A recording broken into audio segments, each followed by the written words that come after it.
नमस्कार दोस्तों, मैं उमेश कुमार। आप देख रहे हैं प्रतिबिंब न्यूज। मैं गांव काली रावणा में मौजूद हूं। सरपंची का माहौल है और इस वक्त सरपंच कैंडिडेट जो मेनका देवी जी हैं, उनके प्रतिनिधित्व जो है ओम प्रकाश शिवाज जी मेरे साथ मौजूद हैं और गामराम मौजूद है। एक बार गामराम को दिखा दो। ये गामराम के हमारे युवा साथी हैं, बुजुर्ग हैं, सम्मानित लोग यहाँ मौजूद हैं। इनसे जो गाँव का हमने सर्वे किया, उसमें हमने कुछ गाँव की कमियाँ पाई। वैसे तो बहुत हद तक ठीक है गाँव में, लेकिन कुछ कमियाँ थी, जो कॉमन कमियाँ हैं, जो कॉमन चीज़ें होती हैं हमारे ज़िंदगी की में, वो से जुड़े सवाल हैं इनसे, ओम प्रकाश जी से। और हमारे यूथ क्लब के जो विकास यूथ क्लब है आपका, युवा युवा क्लब के साथी भी हमारे साथ मौजूद हैं। और नमस्कार ओम प्रकाश जी। नमस्कार। पहले तो आपको, आपके चैनल को और सुनने वाले दर्शकों को सभी को नमस्ते। मैं ओम प्रकाश शिवाज, सरपंच का प्रतिनिधि। पूछो। ओम प्रकाश जी थे, इन्होंने अपना इंट्रोडक्शन दिया। सबसे पहला सवाल सर मेरा ये रहेगा शिक्षा को लेके, क्योंकि आप शिक्षा से जुड़े हुए हो, आप स्कूल में कमेटी के मेंबर भी हो, मेंबरशिप है आपके पास। तो आप ये बताइए कि आपके स्कूल में आपके होते हुए टीचर कैसे कम है सर? हमारे होते हुए टीचरों की कमी सरकार की मानो या किसी सरकारी आदमियों की मानो, उनकी वजह से है। आते हैं, जाते हैं, चले जाते हैं टीचर। हम हमारी 11 आदमियों की कमेटी बनी हुई है। उसमें हम बार बार सवाल भी उठाते हैं, जवाब भी करते हैं, लेकिन वो तो एक प्रशासन की कमी है। प्रशासन नहीं दे रहा टीचर। बार बार हमने काफ़ी बार कोशिश करी है। कभी पूरे टीचर दो, बीडीओ के, डीडीपीओ के, शिक्षा मंत्री के वहाँ गए भी हैं हम। शिक्षा मंत्री तक चले गए, डीओ साहब के पास क्यों गए, डिस्ट्रिक्ट एजुकेशन ऑफिसर के पास? गए हैं।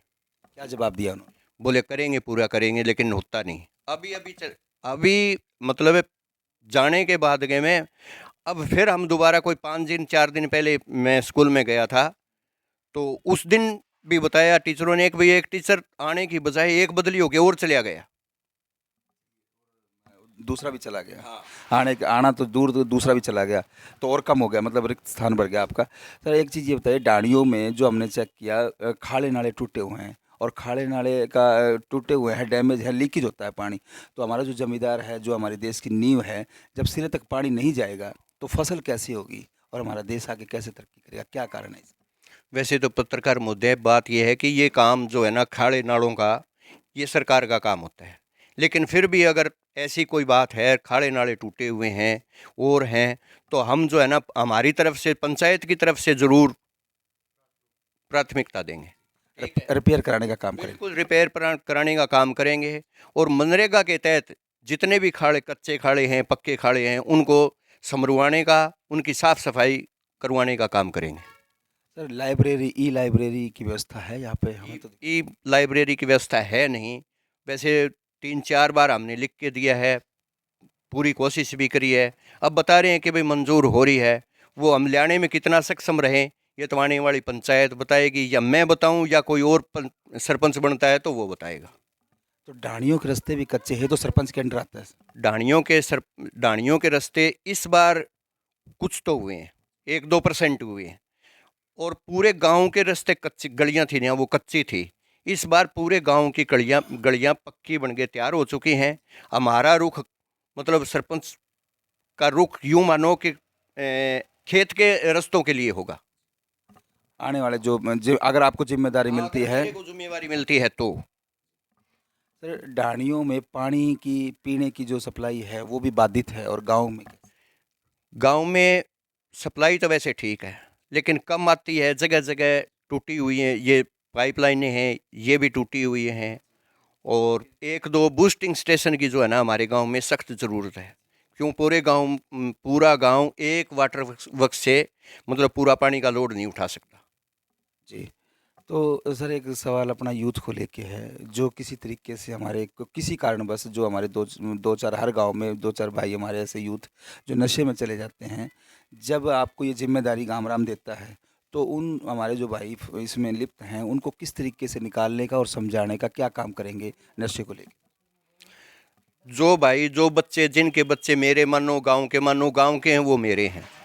और जिन बच्चों को नशे की आदत पड़ गई, उनको नशे की लत छुटवाने के लिए जगह जगह 10-10, 12-12, 15-15 आदमियों की कमेटी बनवाई जाएगी। प्रशासन का सहयोग लेंगे। और मैं एक जो चिकित्सा सुविधा है वो भी उनको दिलवाएंगे और समझा करके उनको और पूरे रास्ते पर जाने की तैयारी में करेंगे, अगर मेरे को सरपंच की जिम्मेवारी मिलती है तो। ओम प्रकाश जी, आपका कहने का मतलब यह है कि अगर अगर आपको जिम्मेदारी दी जाती है तो 4 6 10 आदमी को, सम्मानित जो बुजुर्ग लोगों को साथ लेके और उन युवाओं को, साथी भाइयों को समझाने का काम करेंगे। जी सर। एक बात, जिस भी परिवार का जो बच्चा होगा उसका परिवार की पूरी सहमति लेंगे, पहले उसी परिवार से एक टीम गठित करेंगे, कि भाई इसको ये करो, ये करो, वो होगा। जैसे स्टेडियम को ले लें, जैसे हमारा यूथ है, स्टेडियम को या जिम वगैरह, तो जो नशे में हैं तो अगर उनका ध्यान डाइवर्ट करने के लिए अगर स्पोर्ट्स में अगर वो जाएगा तो ध्यान डाइवर्ट होगा। आपका क्या मानना है?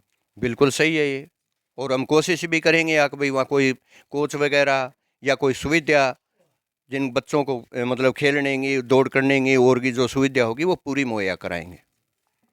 और कोई गांव राम से कुछ अपील करना चाहोगे, क्योंकि गांव के लोग बैठे हैं? गांव से तो यही अपील है कि वोट दो और कामयाब करो। क्या ये हमारे साथ ओम प्रकाश शिवाज जी थे, और आपने सुना इनके विचार गांव राम को लेके। और अगर गांव राम इनको जिम्मेदारी देता है, छत्तीस बिरादरी इनका सपोर्ट करती है, तो गांव को लेके इनकी क्या मंशा है, क्या विचार है, इन्होंने आपके सामने जो है देखा। और पूरे गांव राम के लोग यहाँ पे मौजूद हैं, इनके सामने इन्होंने हमारे को बताया ये सब चीज़ें। अब देख रहे हैं उमेश कुमार के साथ प्रतिबिंब न्यूज। जय हिंद, जय भारत, जय हरियाणा।